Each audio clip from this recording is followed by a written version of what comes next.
ਬਾਣੀ ਗੁਰੂ ਗੁਰੂ ਹੈ ਬਾਣੀ ਵਿੱਚ ਪਾਣੀ ਅੰਮ੍ਰਿਤ ਸਾਰੇ। ਗੁਰਬਾਣੀ ਕਹੈ ਸੇਵਕ ਜਨ ਮਾਨੈ ਪ੍ਰਤੱਖ ਗੁਰੂ ਨਿਸਤਾਰੇ। ਗੁਰਬਾਣੀ ਕਹੈ ਸੇਵਕ ਜਨ ਮਾਨੈ ਪ੍ਰਤੱਖ ਗੁਰੂ ਨਿਸਤਾਰੇ। ਪਰਮ ਸਤਿਕਾਰਯੋਗ ਚਵਰ ਛਤਰ ਤਖਤ ਦੇ ਮਾਲਕ ਵਾਲੀਏ ਕੁਲ ਆਲਮ ਸ਼ਬਦ ਗੁਰੂ ਧੰਨ ਸ੍ਰੀ ਗੁਰੂ ਗ੍ਰੰਥ ਸਾਹਿਬ ਜੀ ਦੀ ਪਾਵਨ ਗੋਦ ਅੰਦਰ ਸਵਾਇਮਾਨ ਗੁਰੂ ਦੀ ਸਾਜੀ ਨਵਾਜੀ ਸਾਧ ਸੰਗਤ ਜੀਓ, ਵਡਭਾਗੇ ਹਾਂ ਸਤਿਕਾਰਯੋਗ ਹਜ਼ੂਰੀ ਰਾਗੀ ਜਥੇ ਪਾਸੋਂ ਅਸੀਂ ਸ਼ਬਦ ਕੀਰਤਨ ਸਰਵਣ ਕੀਤਾ ਹੈ। ਗੁਰੂ ਸਾਹਿਬ ਨੇ ਰਹਿਮਤ ਕੀਤੀ ਹੈ ਕੁਝ ਘੜੀਆਂ ਸਭ ਤੇ ਉੱਤਮ ਹਰ ਕੀ ਕਥਾ ਨਾਮ ਸੁਣਤ ਦਰਦ ਦੁੱਖ ਲਥਾ। ਕਥਾ ਵਿਚਾਰਾਂ ਦੇ ਨਾਲ ਸਾਂਝ ਬਣਾਉਣ ਨੂੰ ਇਹ ਸਮਾਂ ਬਖਸ਼ਿਆ ਹੈ। ਸਾਰੀ ਸੰਗਤ ਬੜੇ ਅਦਬ ਤੇ ਸਤਿਕਾਰ ਨਾਲ ਇਕਾਗਰਤਾ ਬਖਸ਼ ਕੇ ਆਪਣੀਆਂ ਮਨੋਬਿਰਤੀਆਂ ਨੂੰ ਸੰਸਾਰ ਦੇ ਨਾਲ ਤੋੜ ਕੇ ਗੁਰੂ ਚਰਨਾਂ ਦੇ ਨਾਲ ਜੋੜ ਕੇ ਬੜੇ ਅਦਬ ਤੇ ਸਤਿਕਾਰ ਨਾਲ ਗੁਰ ਫਤਿਹ ਦੇ ਨਾਲ ਸਾਂਝ ਬਣਾਈਏ। ਸਾਰੀ ਸੰਗਤ ਬੜੇ ਅਦਬ ਤੇ ਸਤਿਕਾਰ ਨਾਲ ਗੁਰ ਫਤਿਹ ਨਾਲ ਸਾਂਝ ਬਣਾਓ ਜੀ। ਵਾਹਿਗੁਰੂ ਜੀ ਕਾ ਖਾਲਸਾ ਵਾਹਿਗੁਰੂ ਜੀ ਕੀ ਫਤਿਹ।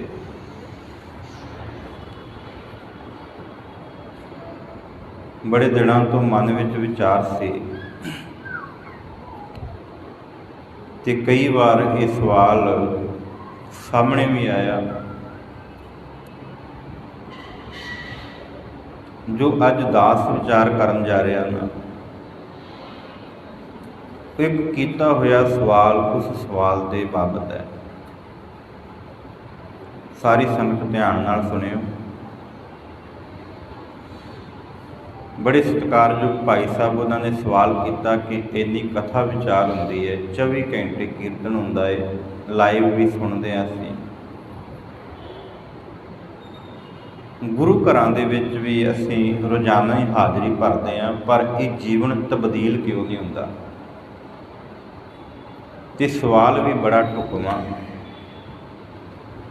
ਜ਼ਰੂਰੀ ਹੈ ਜ਼ਿੰਦਗੀ ਦੇ ਵਿੱਚ ਜਦੋਂ ਤੱਕ ਵਿਦਿਆਰਥੀ ਸਵਾਲ ਨਾ ਕਰੇ ਉਦੋਂ ਤੱਕ ਫਿਰ ਉਸ ਵਿਦਿਆਰਥੀ ਨੂੰ ਗਿਆਨ ਪ੍ਰਾਪਤ ਨਹੀਂ ਹੁੰਦਾ। ਤੁਸੀਂ ਸਾਰੇ ਸਿਆਣੇ ਪੁਰਸ਼ ਬੈਠੇ ਜੇ, ਕੁਝ ਕੁ ਨੌਜਵਾਨ ਪੀੜ੍ਹੀ ਦੇ ਵਿੱਚੋਂ ਵੀ ਨੇ,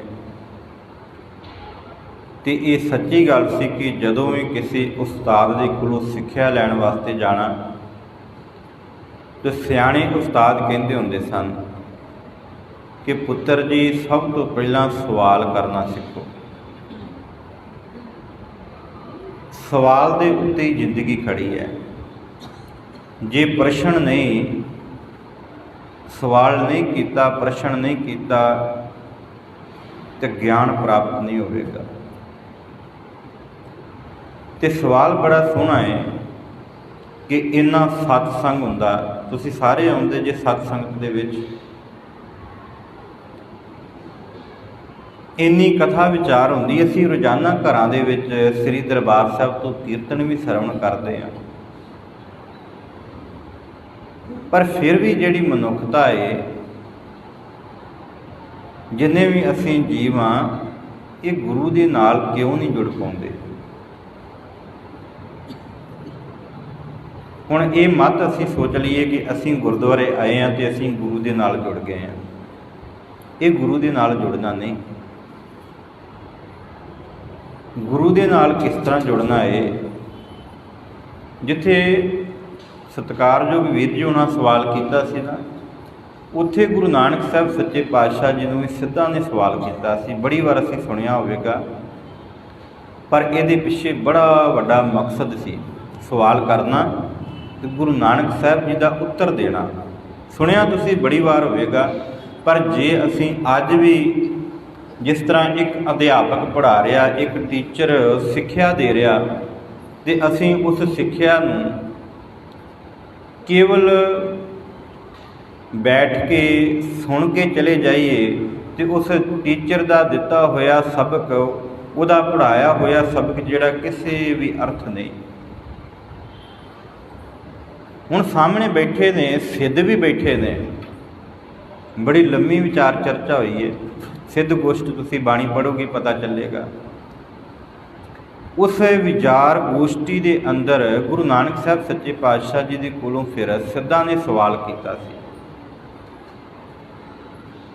ਸਵਾਲ ਕਰਨ ਵਾਲੇ ਜਿਹੜੇ ਸਵਾਲ ਕਰਨ ਵਾਲੇ ਸਨ, ਬੜਾ ਲੰਮਾ ਪੈਂਡਾ ਤੈਅ ਕਰਕੇ ਆਏ ਸਨ।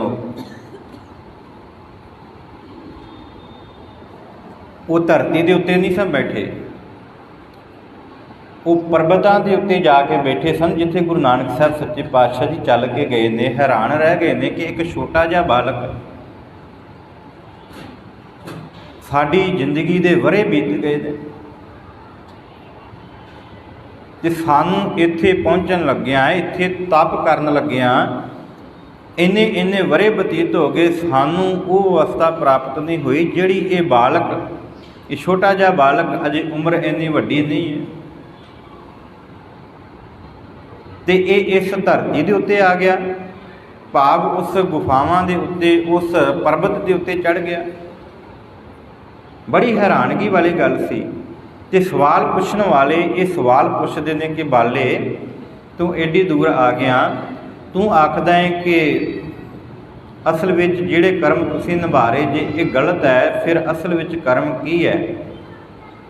ਤੇਰੇ ਵਿੱਚ ਕਿਹੜੀ ਤਾਕਤ ਹੈ ਜਿਹੜੀ ਤੈਨੂੰ ਇੰਨੀ ਸਪੋਰਟ ਦੇ ਰਹੀ ਹੈ? ਅਤੇ ਗੁਰੂ ਨਾਨਕ ਸਾਹਿਬ ਸੱਚੇ ਪਾਤਸ਼ਾਹ ਜੀ ਨੂੰ ਜਦੋਂ ਸਵਾਲ ਕੀਤਾ ਨਾ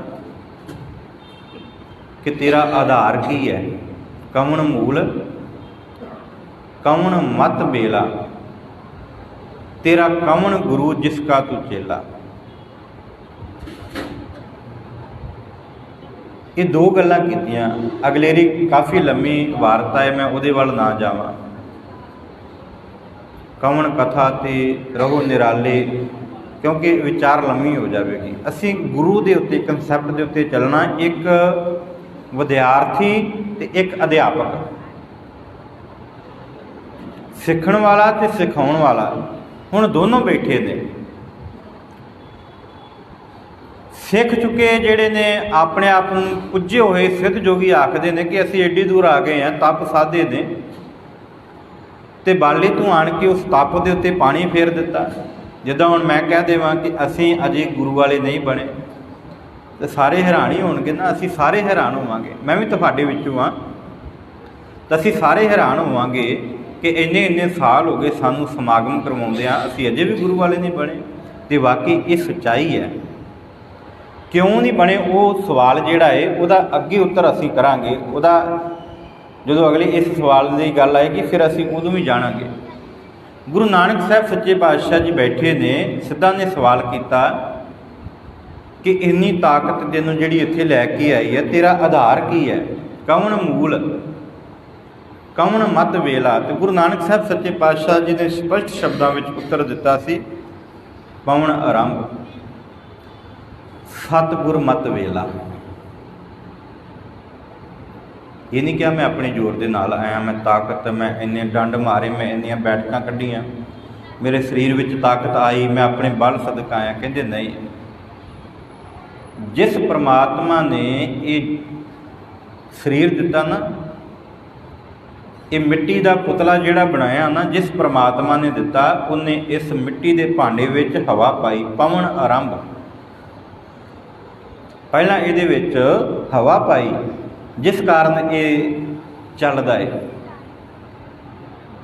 ते मैनूं ओट केवल सतगुरु दी है। मैं आसरा केवल सच्चे सतगुरु का लिया है। तो सच्चा सतगुरु कौन है? पातशाह ये असीं हुण पुछण लगे हाँ। उन्होंने पुछया सी, बाले तेरा गुरु कौन है जिहदा तू चेला है? असीं आखीए सच्चे पातशाह, फिर गुरु कौन है? क्योंकि असीं अजे भी नहीं समझ पाए। केवल इन्ना कुछ सानूं याद है कि दसवें पातशाह ये कह के गए सन कि सब सिखण को हुक्म है, गुरु मान्यो ग्रंथ। असीं ये भी नहीं बोल पाते। गुरु ग्रंथ जी मान्यो प्रगट गुरां की दे। केवल साडे कोल इन्ने कोई शब्द ने, असीं उच्ची उच्ची बोल के अखीर उत्ते ते चले जाना। गुरु नानक साहब सच्चे पातशाह जी ने जदों ये सवाल किया ना कि तुहाडा गुरु कौन है, गुरु नानक साहब सच्चे पातशाह जी कहते हैं, फिर मेरा गुरु है शब्द। शब्द गुरु। हुण चेला किहनूं बनाया जी? मेरे ख्याल सानू भुल गया होना। गुरु नानक साहब सच्चे पातशाह जी ने आख्या, मेरा जिहड़ा मैं चेला बनाया ना इस शब्द का, उस शरीर नूं नहीं बनाया। शरीर च की ताकत है शरीर दे विच ताकत? शरीर दे विच कोई ताकत नहीं। सुरत दे अंदर ताकत होनी चाहिए है। इतिहास दे विच साखी है, जिस पातशाह का असी जन्म दिहाड़ा मना रहे ना, प्रकाश दिहाड़ा, उस पातशाह जी के समय इस सुरत की गल मैं तां इत्थे, क्योंकि असी जिहड़ा प्रश्न है तो जिहड़ा उत्तर है वो कंप्लीट करना, तो उस गुरु ने करवाना। आम मनुख आखेगा कि जिहड़ा ताकतवर मनुख है ना, ताकतवर मनुख है, ये उही खेड खेड सकता। पर अध्यात्मिक पुरुष जिहड़ा है वो आखेगा कि नहीं, शरीर की ताकत किसी काम नहीं आती। मेरे पातशाह जी के कोल एक बड़ा सोहना सुंदर जवान, वो गुरु का सिख प्यारा, रोजाना गुरु घर दे विच प्रशादा छकण वाला है। तो एक पासे है जिहदा कद 4.5 फुट है। गल मैं सुरत की कर लगा। शब्द गुरु ते सुरत धुन चेला। जिस दिन असी शरीर नूं चेला बनावांगे ना, ये केवल एक जरिया है।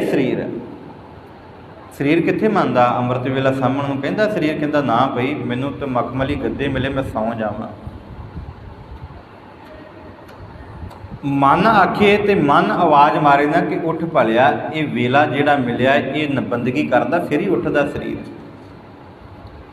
हुण जिहदी देह तगड़ी है वो आखदा है कि गुरु जिहड़ा वा इहदी बुद्धि भ्रिष्ट हो गई है, हाथी दे नाल भी लड़िया जा सकदा।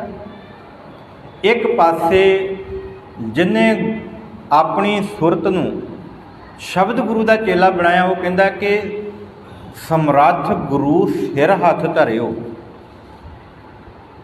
भट्ट साहबान ये गल आखदे ने, गुरु रामदास सच्चे पातशाह जी की वडियाई विच ये सवैया,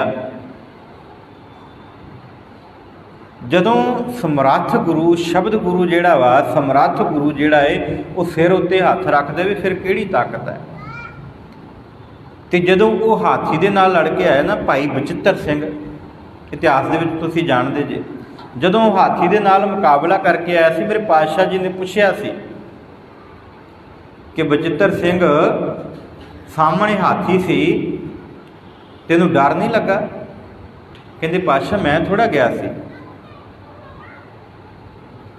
मैं नहीं सी उत्थे गया, ये तेरी कृपा सी ते उत्थे ये शरीर खलोता है। ते जदों इस सुरत ने सामने उस हाथी नूं वेखिया ना, ते तेरी कृपा ते उस हाथी दे मुकाबले जदों इन्हां दे विच तोल मेल किया गया, तो समझ आई कि हज़ारां हाथी होण सामने, ते गुरु की कृपा होवे ते हज़ारां हाथी भी मैं उन्हां नूं फतेह कर सकदा हाँ। ਇਹ ਸ਼ਬਦ ਤੇ ਸੁਰਤ ਦਾ ਸੁਮੇਲ ਹੈ। ਗੁਰੂ ਨਾਨਕ ਸਾਹਿਬ ਸੱਚੇ ਪਾਤਸ਼ਾਹ ਜੀ ਆਖਦੇ ਨੇ ਕਿ ਸ਼ਬਦ ਗੁਰੂ ਸੁਰਤ ਧੁੰਦ ਚੇਲਾ। ਮੇਰੀ ਜਿਹੜੀ ਸੁਰਤ ਹੈ ਇਹਨੂੰ ਮੈਂ ਚੇਲਾ ਬਣਾਇਆ ਕਿਹਦਾ ਜੀ? ਸ਼ਬਦ ਦਾ। ਤੇ ਸਵਾਲ ਸਾਡਾ ਇਹ ਸੀ ਕਿ ਕਿਉਂ ਨਹੀਂ ਇੰਨੀ ਵਿਚਾਰ ਚਰਚਾ ਹੁੰਦੀ, ਇਹ ਕਿਉਂ ਨਹੀਂ ਸਾਡੇ ਜੀਵਨ ਵਿੱਚ ਤਬਦੀਲੀ ਕਿਉਂ ਨਹੀਂ ਆਉਂਦੀ? ਅਸਲ ਵਿੱਚ ਜਿਹਨੂੰ ਸਿੱਕ ਲੱਗੀ ਹੁੰਦੀ ਹੈ ਨਾ, ਜਿਹਨੂੰ ਭੁੱਖ ਹੁੰਦੀ ਹੈ, ਜਿਹਨੂੰ ਤੜਫ ਲੱਗੀ ਹੁੰਦੀ ਹੈ, ਅਸਲ ਵਿੱਚ ਉਹੀ ਸਵਾਲ ਕਰੇਗਾ। ਦੂਸਰਾ ਬੰਦਾ ਵੀ ਨਹੀਂ ਕਰਦਾ ਸਵਾਲ ਉਹੀ ਕਰੇਗਾ।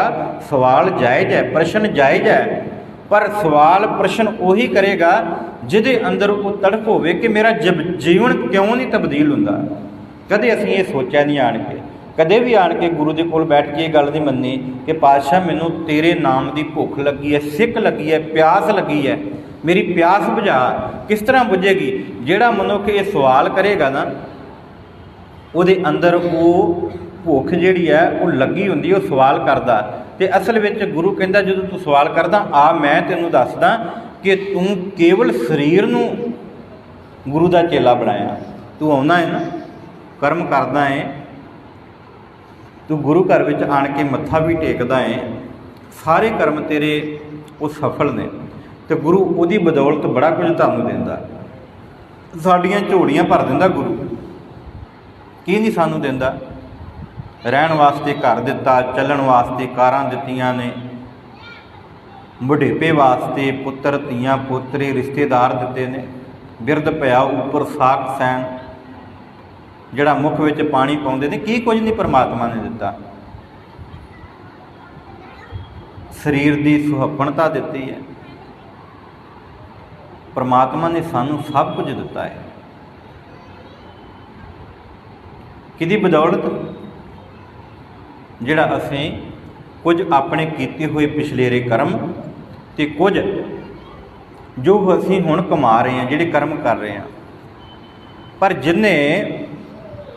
ਜਿਹਦੇ ਅੰਦਰ ਭੁੱਖ ਲੱਗੀ ਨਾ, ਤੜਫ ਲੱਗੀ, ਕਿਉਂਕਿ ਸਿੱਧਾ ਨੂੰ ਸਵਾਲ ਹੋਏ ਨਾ, ਉਹਨਾਂ ਦੇ ਅੰਦਰ ਫਿਰ ਉਹ ਤੜਫ ਆਈ, ਉਹ ਭੁੱਖ ਲੱਗੀ ਕਿ ਗੁਰੂ ਨਾਨਕ ਸਾਹਿਬ ਸੱਚੇ ਪਾਤਸ਼ਾਹ ਜੀ ਕਹਿੰਦੇ ਕਰਮ ਸਾਰੇ ਵਿਅਰਥ ਨੇ। ਫਿਰ ਸਮਝਾਉਣਾ ਕਰੋ ਤਾਂ ਗੁਰੂ ਸਾਹਿਬ ਕਹਿੰਦੇ ਨੇ ਕਿ ਅਸਲ ਵਿੱਚ ਮਨੁੱਖ ਇਸ ਸਰੀਰ ਨੂੰ ਹੀ ਸਭ ਕੁਝ ਮੰਨ ਬੈਠਾ, ਇਹਨੂੰ ਹੀ ਤਾਕਤਵਰ ਬਣਾਉਣ ਵਿੱਚ। ਹੁਣ ਤਾਕਤ ਤੇ ਉਸ ਸਮੇਂ ਦੇ ਬਾਦਸ਼ਾਹ ਦੇ ਕੋਲ ਕਿਹੜੀ ਕੰਮ ਸੀ? ਬੜੇ ਬੜੇ ਤਗੜੇ ਉਹਨਾਂ ਦੇ ਕੋਲ ਫੌਜਦਾਰ ਸਨ, ਜਿਨ੍ਹਾਂ ਦਾ ਨਾਮ ਸੁਣ ਕੇ ਵਿਰੋਧੀ ਧਿਰ ਦੇ ਜਿਹੜੇ ਫੌਜਦਾਰ ਸਨ ਕੰਬਦੇ ਸਨ। ਬੜੀਆਂ ਬੜੀਆਂ ਤਾਕਤਾਂ ਵਾਲੇ ਜਿਹੜੇ ਸਨ ਉਹ ਫੌਜਾਂ ਦੇ ਵਿੱਚ ਜਵਾਨ ਸਨ। ਪਰ ਇੱਧਰ ਦੂਜੇ ਪਾਸੇ ਜਿਹੜੀ ਗੁਰੂ ਪਾਤਸ਼ਾਹ ਜੀ ਦੇ ਕੋਲ ਫੌਜ ਸੀ, ਉਹਦੇ ਵਿੱਚ ਕਿਹੜੀ ਤਾਕਤ ਸੀ? ਉਹਦੇ ਵਿੱਚ ਸੁਰਤ ਦੀ ਤਾਕਤ ਸੀ। ਉਹ ਸੁਰਤ ਕਰਕੇ ਬਲਵਾਨ ਸਨ। ਜਿਹੜਾ ਮਨੁੱਖ ਸੁਰਤ ਕਰਕੇ ਬਲਵਾਨ ਹੁੰਦਾ ਨਾ, ਉਹ ਇਸ ਧਰਤੀ ਦੇ ਉੱਤੇ ਯੋਧਾ ਹੈ। ਗੁਰੂ ਸਾਹਿਬ ਨੇ ਗੁਰਬਾਣੀ ਵਿੱਚ ਵੀ ਇਹ ਦਰਸਾਇਆ ਹੈ ਕਿ ਜਿਹਨੇ ਸੁਰਤ ਉੱਚੀ ਕੀਤੀ ਹੈ ਨਾ, ਉਹ ਫਿਰ ਪੰਜੇ ਬੱਧੇ ਮਹਾਬਲੀ ਕਰ ਸੱਚਾ ਢੋਆ। ਉਹ ਪੰਜੇ ਵਿਕਾਰਾਂ ਨੂੰ ਵੀ ਬੰਧਣ ਦੇ ਸਮਰੱਥ ਹੈ। ਜਿਹੜੇ ਪੰਜ ਵਿਕਾਰ ਹੁੰਦੇ ਨੇ ਨਾ, ਸਾਨੂੰ ਬਾਰ-ਬਾਰ ਸਾਡੇ ਅੰਦਰ ਉਜਾਗਰ ਹੁੰਦੇ ਨੇ, ਉਹਨਾਂ ਨੂੰ ਵੀ ਜਿਹੜਾ ਬੰਧਣ ਦੇ ਸਮਰੱਥ ਵਿੱਚ ਹੈ। ਇਹ ਗੁਰੂ ਦੀ ਤਾਕਤ ਹੈ। ਗੁਰੂ ਇਸ ਕਰਕੇ ਕਹਿੰਦਾ ਕਿ ਭਲਿਆ ਤੂੰ ਆਪਣੇ ਸਰੀਰ ਨੂੰ ਗੁਰੂ ਦੇ ਨਾਲ ਜੋੜਿਆ, ਸਰੀਰਕ ਲੋੜਾਂ ਨੂੰ ਮੁੱਖ ਰੱਖਿਆ। ਸਾਡੀ ਲੋੜਾਂ ਇਹੋ ਹੀ ਹੈ ਨਾ, ਅਸੀਂ ਸਾਰੇ ਆਪਣੇ ਅੰਦਰ ਝਾਤੀ ਮਾਰੀਏ। ਜਦੋਂ ਵੀ ਘਰ ਵਿੱਚ ਗਮ ਆਵੇ, ਅਸੀਂ ਗੁਰੂ ਦੇ ਕੋਲੋਂ ਸੁੱਖ ਮੰਗਦੇ ਹਾਂ। ਖੁਸ਼ੀ ਆਵੇ ਤੇ ਘੱਟੋ ਘੱਟ ਅਸੀਂ ਮਤਲਬ ਸ਼ੁਕਰਾਨਾ ਜ਼ਰੂਰ ਕਰਦੇ ਹਾਂ। ਕਈ ਵਾਰ ਤੋਂ ਵੀ ਨਹੀਂ ਹੁੰਦਾ।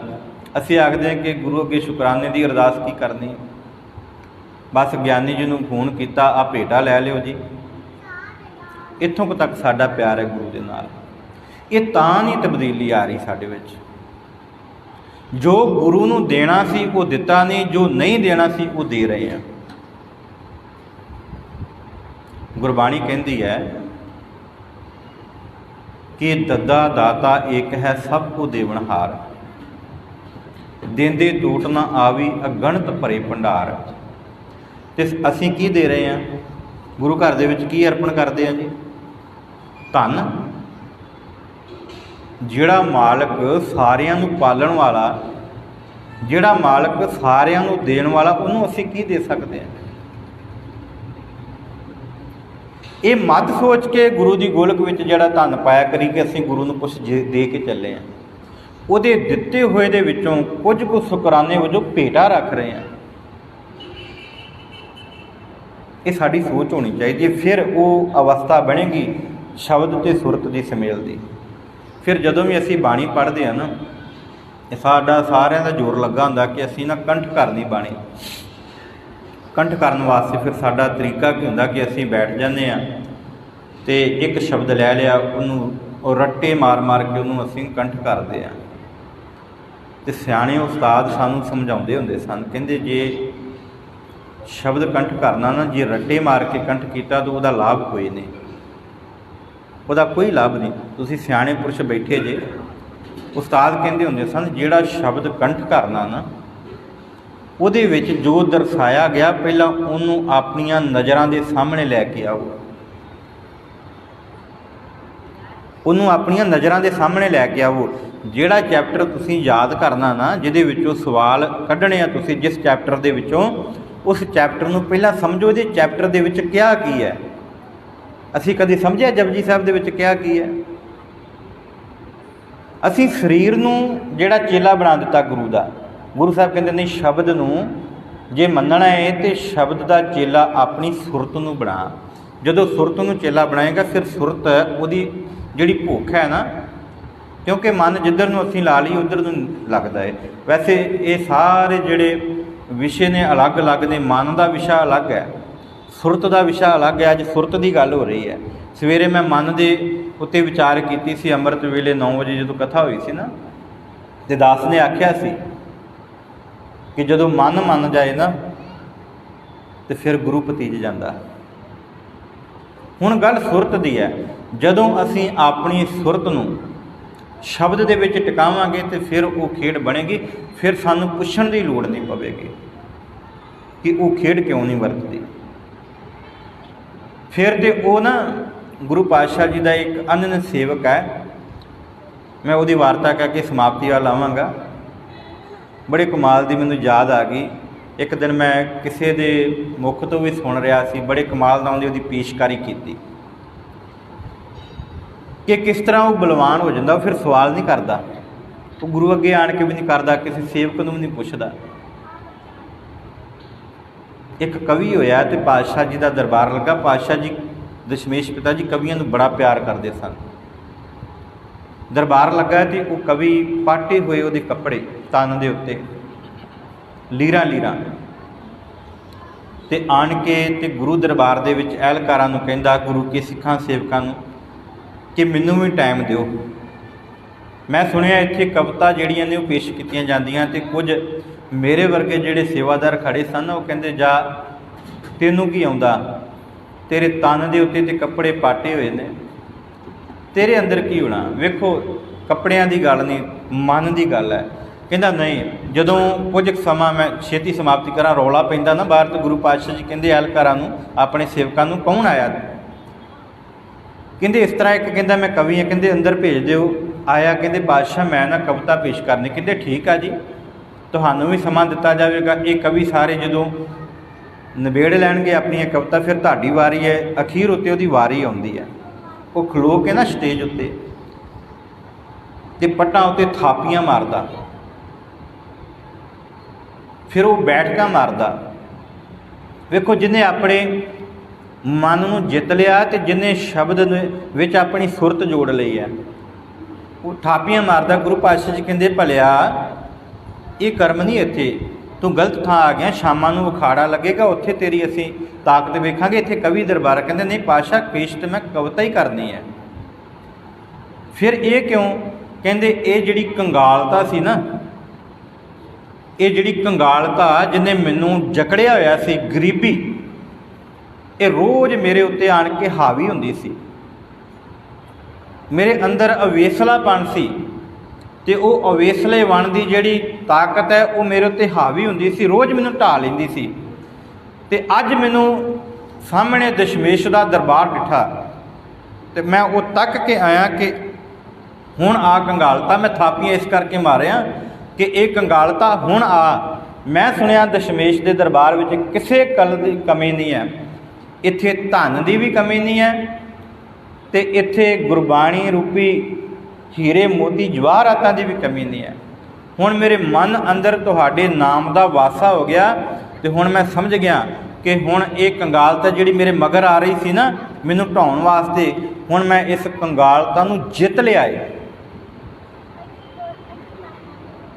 ਤੇ ਹੁਣ ਮੈਂ ਫਖਰ ਮਹਿਸੂਸ ਕਰਦਾ। ਹੁਣ ਮੈਂ ਤੁਹਾਡੀ ਉਸਤਤ ਵਿੱਚ ਕਵਿਤਾ ਬੋਲਾਂਗਾ। ਉਹਨਾਂ ਕਵਿਤਾ ਬੋਲੀ, ਮੈਂ ਸਮਾਂ ਉੱਤੇ ਨਹੀਂ ਜਾਣਾ, ਫਿਰ ਸਮਾਂ ਬਣੇਗਾ ਕਵਿਤਾ ਪੇਸ਼ ਕਰਾਂਗੇ। ਗੁਰੂ ਪਾਤਸ਼ਾਹ ਜੀ ਨੇ ਉਹਨੂੰ ਥਾਪੜਾ ਦਿੱਤਾ। ਉਹ ਕਵੀ ਹੀਰ ਸੀ, ਕਿਤੇ ਇਤਿਹਾਸ ਦੇ ਵਰਕੇ ਫਰੋਲਿਓ, ਉਸ ਕਵੀ ਹੀਰ ਨੇ ਗੁਰੂ ਦਰਬਾਰ ਵਿੱਚ ਆਪਣਾ ਆਪ ਪੇਸ਼ ਕੀਤਾ ਸੀ। ਅੱਜ ਸਾਨੂੰ ਜ਼ਰੂਰਤ ਹੈ ਆਪੇ ਨੂੰ ਜਿੱਤਣ ਦੀ। ਸਰੀਰ ਨਹੀਂ, ਸਰੀਰ ਤੇ ਆਉਂਦਾ ਏ, ਰੋਜ਼ ਆਉਂਦਾ ਏ, ਉਹ ਆਪਣੇ ਕਰਕੇ ਆਉਂਦਾ ਏ ਕਿ ਮੈਂ ਗੁਰੂ ਦਰਬਾਰ ਵਿੱਚ ਮੱਥਾ ਟੇਕਾਂਗਾ ਤੇ ਕੁਝ ਮੇਰੀ ਝੋਲੀ ਵਿੱਚ ਪਵੇਗਾ। ਪਰ ਜਿਹੜੀ ਅਸਲ ਵਿੱਚ ਗੱਲ ਹੈ, ਜਿਹੜੀ ਸਾਡੇ ਕੋਲ ਨਹੀਂ ਹੈਗੀ, ਮਨ ਦੀ ਇਕਾਗਰਤਾ, ਜਿਹੜਾ ਸਾਡੇ ਹਿਰਦੇ ਘਰ ਵਿੱਚ ਕੁਝ ਹੋਣਾ ਚਾਹੀਦਾ ਸੀ, ਉਹ ਸਾਡੇ ਕੋਲ ਨਹੀਂ ਹੈ। ਜਿਹੜਾ ਸਵਾਲ ਸੀ ਨਾ ਕਿ ਮਨ ਟਿਕਦਾ ਨਹੀਂ, ਇੰਨੀ ਕਥਾ ਵਿਚਾਰ ਹੁੰਦੀ, ਉਹ ਇਸ ਕਰਕੇ ਨਹੀਂ ਟਿਕਦਾ ਕਿ ਅਸੀਂ ਜਿਹੜਾ ਚੇਲਾ ਸਰੀਰ ਨੂੰ ਬਣਾ ਦਿੱਤਾ ਗੁਰੂ ਦਾ। ਚੇਲਾ ਬਣਾਉਣਾ ਆਪਣੇ ਮਨ ਨੂੰ, ਆਪਣੇ ਸ਼ਬਦ ਗੁਰੂ ਸੁਰਤ ਨੂੰ। ਸੁਰਤ ਟਿਕੇਗੀ ਸ਼ਬਦ ਵਿੱਚ। ਜਦੋਂ ਬਾਣੀ ਪੜ੍ਹਾਂਗੇ ਨਾ ਹੁਣ, ਤੇ ਜਦੋਂ ਸੁਰਤ ਟਿਕ ਜਾਏਗੀ ਨਾ ਸ਼ਬਦ ਦੇ ਵਿੱਚ, ਤੇ ਫਿਰ ਉਹ ਸੁਰਤ ਜਿਹੜੀ ਆ, ਉਸ ਸੁਰਤ ਵਿੱਚ ਵਸਿਆ ਹੋਇਆ ਸ਼ਬਦ ਕਦੇ ਵੀ ਭੁੱਲੇਗਾ ਨਾ। ਬਚਪਨ ਵਿੱਚ ਸਾਡੀ ਦਾਦੀ ਨੇ ਸਾਨੂੰ ਯਾਦ ਕਰਾਇਆ ਸੀ, ਸਾਡੀ ਮਾਂ ਨੇ ਸਾਨੂੰ ਜਪਜੀ ਸਾਹਿਬ ਯਾਦ ਕਰਾਇਆ ਸੀ, ਤਾਂ ਅੱਜ ਤੱਕ ਨਹੀਂ ਭੁੱਲਦਾ। ਤੇ ਹੁਣ ਅਸੀਂ ਜਿੰਨਾ ਮਰਜ਼ੀ ਰੱਟੇ ਮਾਰ ਲਈਏ, ਉਹ ਹੁਣ ਯਾਦ ਨਹੀਂ ਹੁੰਦਾ।